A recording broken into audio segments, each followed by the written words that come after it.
ओम शांति। मीठे बच्चे, इसी रूहानी नशे में रहो कि हम ईश्वरीय फैमिली के हैं। हम अपनी गुप्त दैवी राजधानी स्थापन कर रहे हैं। प्रश्न है, बच्चों में कौन सी आदत पक्की हो तो सारा दिन खुशी बनी रहे? उत्तर है, अगर सवेरे सवेरे उठकर विचार सागर मंथन करने की आदत हो तो सारा दिन अपार खुशी रहे। बाप की श्रीमत है, बच्चे अमृत वेले उठकर अपने बाप से मीठी मीठी बातें करो, विचार करो। हम अभी किस फैमिली के हैं? हमारा कर्तव्य क्या है? अगर बुद्धि में रहे कि हमारी यह ईश्वरीय फैमिली है, हम अपनी नई राजधानी स्थापन कर रहे हैं, तो सारा दिन खुशी बनी रहे। ओम शांति। बच्चे जानते हैं कि यह रूहानी परिवार है। वह सब है जिस्मानी परिवार, यह है रूहानी परिवार। रूहानी बाप का यह परिवार जैसे लौकिक घर में माँ बाप बच्चे होते हैं, वह हुआ हद का परिवार। तुम अभी बेहद की फैमिली ठहरे। बच्चे गाते भी हैं, तुम माता पिता सो जैसे फैमिली हो गए। क्रिएटर की क्रिएशन ठहरे। यूँ तो बच्चे उनकी क्रिएशन है, परंतु जानते नहीं हैं। तुम बच्चे अभी जानते हो बरोबर बेहद बाप की यह फैमिली है। ईश्वरीय विश्वविद्यालय इनके लिए गाया है, विनाश काले प्रीत बुद्धि विजयंती। ऐसी फैमिली कभी गीता में नहीं गाई हुई है। तुम ईश्वरीय फैमिली गुप्त दैवी राजधानी स्थापन कर रहे हो। किस को भी पता नहीं पड़ता। तुमको तो नशा है। जो जो बाप को याद करेंगे उनको नशा रहेगा। देह अभिमान में आने से वह नशा उतर जाएगा। यह ईश्वरीय फैमिली है। हमको घर जाना है, फिर दैवी राजधानी में आएंगे। वहाँ है दैवी फैमिली, यहाँ है आसुरी फैमिली, और यह है तुम्हारी ईश्वरीय फैमिली। रूहानी बाप दादा के बच्चे बहन भाई हैं। बस यह है रूहानी प्रवृत्ति मार्ग। सतयुग में ईश्वरीय फैमिली नहीं कहेंगे, वहाँ दैवी फैमिली हो जाती है। यह ईश्वरीय फैमिली बड़ी ज़बरदस्त है। तुम जानते हो अभी हम ईश्वरीय फैमिली दैवी राज्य स्थापन कर रहे हैं, तो ऐसे ऐसे अपने साथ बातें करते विचार सागर मंथन करना चाहिए। सवेरे उठकर याद में बैठो तो विचार सागर मंथन करने की आदत पड़ जाएगी। उमंग में आते जाएंगे। जब और सब मनुष्य नींद में सोए रहते हैं, तुम उस समय जागते हो। तुम्हें सवेरे सवेरे उठकर ऐसे ऐसे ख्याल करने चाहिए, फिर देखो तुमको कितनी खुशी रहती है। जो भी श्रीमत मिलती है उस पर चलना है, फिर तुमको खुशी बहुत होगी। ईश्वरीय फैमिली की याद आएगी। आसुरी फैमिली से दिल हट जाएगी। नया मकान जब बिल्कुल तैयार हो जाता है तो फिर पुराने से आसक्ति निकल जाती है। जब तक नया नहीं बना है तब तक कुछ न कुछ मुरम्मत आदि करते रहते हैं, फिर दिल हट जाती है। यह पुरानी दुनिया भी ऐसे है। अब तुम जानते हो यह पुराना घर है, हम नए घर में जाएंगे, फिर नया चोला पहनेंगे। यह देह भी पुरानी है। फिर तुम भविष्य 21 जन्मों के लिए राज्य भाग्य ले रहे हो।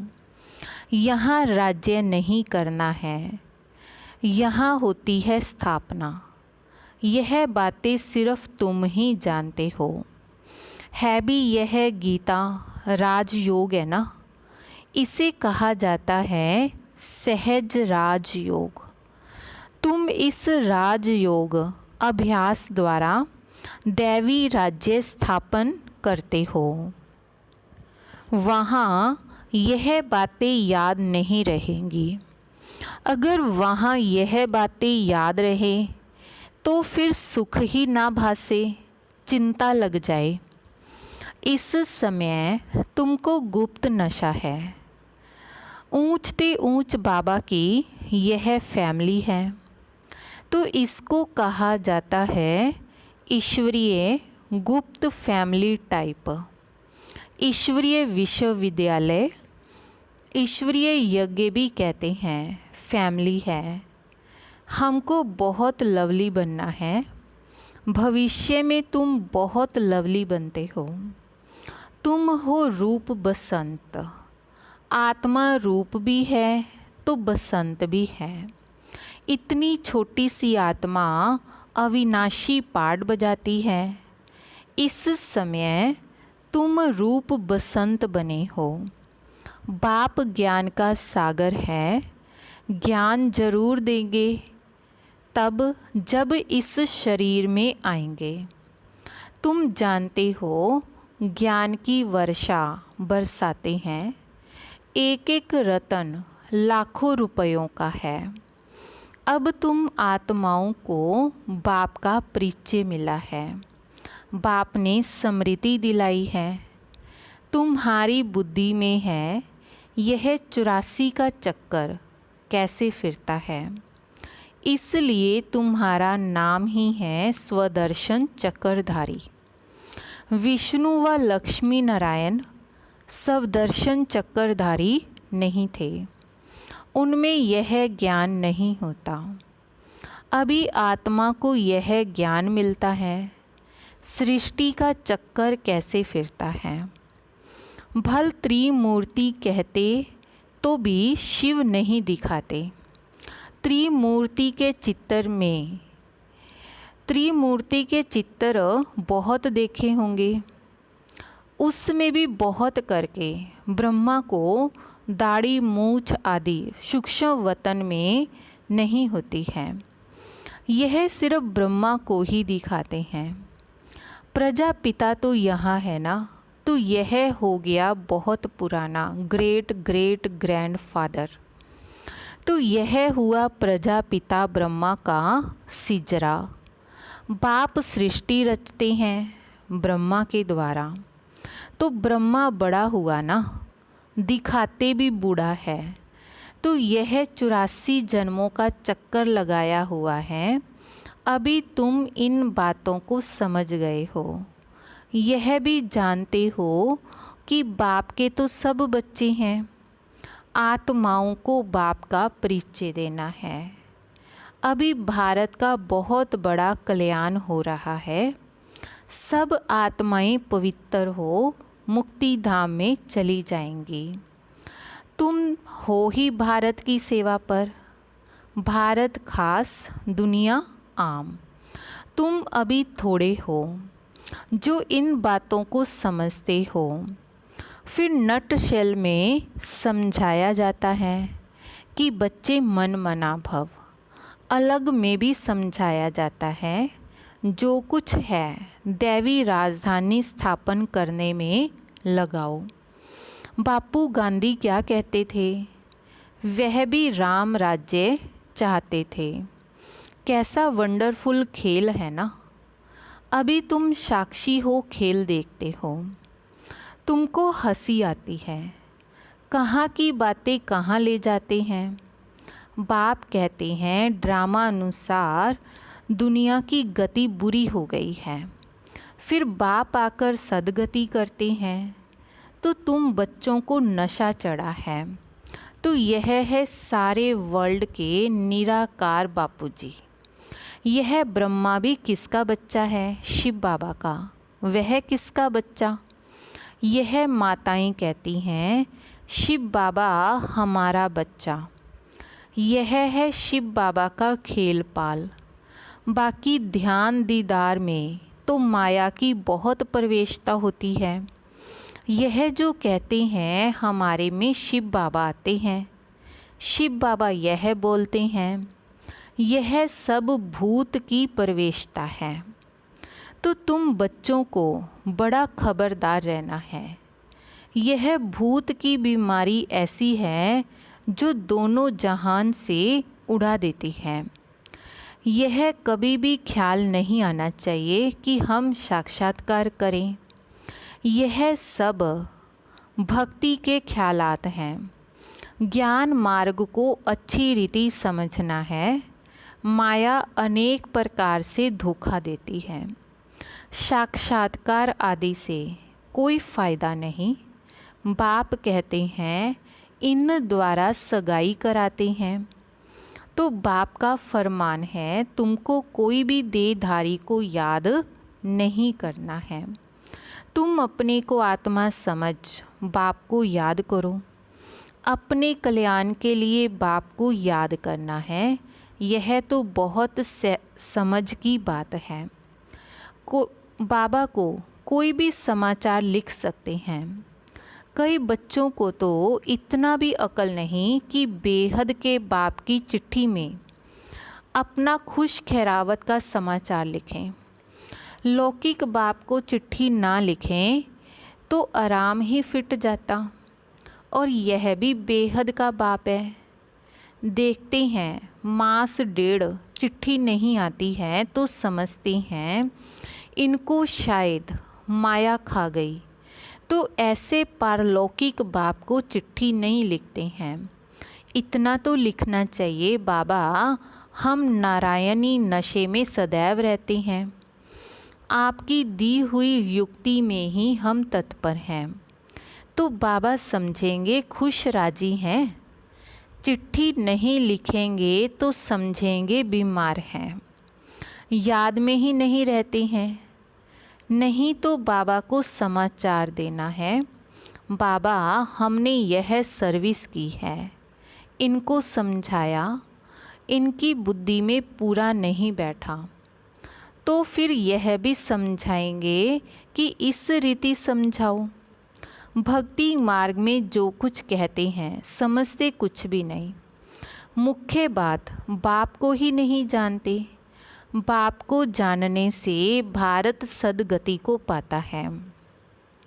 बाप को ना जानने के कारण भारत बिल्कुल दुर्गति को पा लेता है। अब बाप तुम बच्चों को समझाते हैं हम तुमको सदगति में ले जाऊंगा, बाकी सबको मुक्ति में ले जाऊंगा। भारत जीवन मुक्ति में है तो बाकी सब मुक्ति में है। यह चेंज सिवाय बाप के और कोई नहीं कर सकता है। सर्व का सदगति दाता एक ही बाप है। सर्व की सदगति जरूर कल्प कल्प संगम पर ही होगी। तुम जानते हो हम आत्माओं का रूहानी बाप एक है। उनको आत्मा ही याद करती है। तुमको भक्ति मार्ग में दो बाप हैं। सतयुग में है एक बाप, संगम पर है तीन बाप। प्रजापिता ब्रह्मा भी तो बाप ठहरा ना। शिव भी बाबा है। तो वह है सर्व आत्माओं का बाप। उनसे ही वर्षा लेना है। उनको याद करने से ही विकर्म विनाश होंगे। ब्रह्मा को याद करने से विकर्म विनाश नहीं होंगे, इसलिए शिव बाबा को ही याद करना है। हम उनके बने हैं।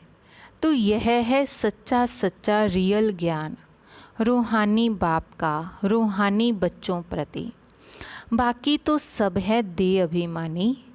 देह अभिमानी पतित मनुष्य जो कर्तव्य करते हैं वह पतित ही करते हैं। दान पुण्य आदि जो भी करते हैं वह सब पतित ही बनाते हैं। रावण राज्य में यह होता ही है। अब बाप आकर आर्डिनेंस निकालते हैं, कहते हैं बच्चे खबरदार, विकार में नहीं जाना, काम पर विजय पानी है। तूफान आदि तो बहुत आएंगे, इसमें फान नहीं होना चाहिए। माया के इतने संकल्प आएंगे जो अज्ञान काल में भी नहीं आए होंगे। ऐसे भी विकल्प आते हैं, कहते हैं भक्ति मार्ग में तो बड़ी खुशी रहती है, अभी आपको याद करना चाहते हैं तो कर नहीं सकते, बिंदी याद नहीं पड़ती, बड़ी चीज़ हो तो याद करें। बाबा कहते हैं कि तुम शिव बाबा कहकर याद करो, इस पुरानी दुनिया को भूल जाओ, तुम शांति धाम में याद करो। सिर्फ शांति धाम को याद नहीं करना है, बाप की याद से ही विकर्म विनाश होंगे। आत्मा का स्वीट बाप से लव चाहिए, आधा कल्प का लवर है। आत्मा कहती है हम आधा कल्प आपको भूल गए हैं। यहाँ ब्राह्मणियाँ जिनको ले आती हैं बहुत खबरदारी से निश्चय बुद्धि वाले को ही आना है। अगर यहाँ आकर फिर जाए कोई पतित बना तो दंड ब्राह्मणी पर आ जाएगा। तो इसलिए ब्राह्मणी पर बहुत रिस्पॉन्सिबिलिटी है। बाबा ने यह रथ लिया है, सब बातों का अनुभवी है। यहाँ तो गंद की बात ही नहीं, आपस में हंसना खेलना बातचीत करना इसकी कोई मना नहीं है। बाकी थोड़ा भी कोई आत्मा से प्यार रखेंगे तो फिर जास्ती बढ़ता जाएगा, उसकी याद आती रहेगी। इसलिए इससे भी पार जाना है। अब तुम घर में बैठे हो व सतयुग में बैठे हो। बाप बच्चों को घर में पढ़ाते हैं, तुम सबका यह घर है। जब बाहर जाते हो तो ऐसे नहीं कहेंगे, यहाँ बहुत अच्छा नशा रहेगा, देह का अभिमान छोड़ना है। देही अभिमानी बनो तो जात पात का भेद सब निकल जाएगा। पुरानी दुनिया तमो प्रधान है, उनमें भेदभाव और ही बढ़ता जाता है। आगे ब्रिटिश गवर्नमेंट के समय भाषाओं की खिटपिट नहीं थी। अब दिन प्रतिदिन फूट बढ़ती जाती है। फिर सतयुग में एक ही भाषा होगी, कोई भेदभाव नहीं होगा। अच्छा, मीठे मीठे सिक्की लदे बच्चों प्रति माता पिता बाप दादा का याद प्यार और गुड मॉर्निंग। रूहानी बाप की रूहानी बच्चों को नमस्ते। रूहानी बच्चों की रूहानी बाप दादा जी को याद प्यार गुड मॉर्निंग नमस्ते। शुक्रिया बाबा शुक्रिया। धारणा के लिए मुख्य सार है, पहला है किसी भी देहधारी की याद ना आए, इसके लिए किसी से भी प्यार नहीं करना है, इससे भी पार जाना है, बहुत खबरदारी रखनी है। माया के विकल्पों से घबराना नहीं है, विजयी बनना है। दूसरा है ध्यान दीदार में माया की बहुत प्रवेशता होती है, इस गुप्त प्रवेशता से अपने को बचाना है। बाप को अपना सच्चा सच्चा समाचार देना है। वरदान है शक्ति रूप की स्मृति द्वारा पतित संस्कारों का नाश करने वाले काली रूप भव। शक्ति रूप की स्मृति द्वारा पतित संस्कारों का नाश करने वाले काली रूप भव। सदा अपना यह स्वरूप स्मृति में रहे कि मैं सर्व शस्त्रधारी शक्ति हूँ। मुझ पतित पावनी पर कोई पतित आत्मा के नज़र की परछाई भी नहीं पड़ सकती। पतित आत्मा के पतित संकल्प भी चल ना सके। ऐसी अपनी ब्रेक पावरफुल चाहिए। यदि किसी पतित आत्मा का प्रभाव पड़ता है तो इसका अर्थ है कि प्रभावशाली नहीं हो। जो स्वयं संघारी है वह कभी किसका शिकार नहीं बन सकते। तो ऐसा काली रूप बनो जो कोई भी आपके सामने ऐसा संकल्प भी करे तो उनका संकल्प मूर्छित हो जाए। स्लोगन है, रायल रूप की इच्छा का स्वरूप नाम मान और शान है, इससे न्यारे बनो। रायल रूप की इच्छा का स्वरूप नाम मान और शान है, इससे न्यारे बनो। ओम शांति।